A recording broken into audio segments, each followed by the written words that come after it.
Hey guys, I'm going to show you how to set up your RGB light. First of all, we have this cable here. This is the main power supply for our setup, so let me connect it with my PC first. Next, take a look at these two cables on each side. One goes into the computer and one goes out. The other end connects to the monitor. Let me plug them in now. Now that everything is connected, let us install the RGB strip itself. It comes with double-sided tape, so no need to worry about any screws or anything. Just peel off the protective layer from both sides and stick it onto the backside of the monitor. Make sure not to cover any ports or buttons while sticking them onto the monitor.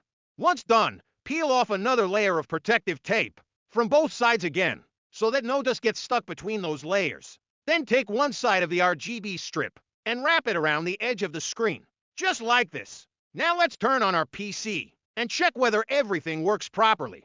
As you can see, the lights are working perfectly fine. But wait, there's more. Let me show you how cool they look under low light conditions too. Just switch off all other lights in your room, except for your computer itself. Now watch closely. The colors change automatically depending upon which app is open currently on your desktop. Pretty neat feature, huh? Well, that was pretty simple, wasn't it?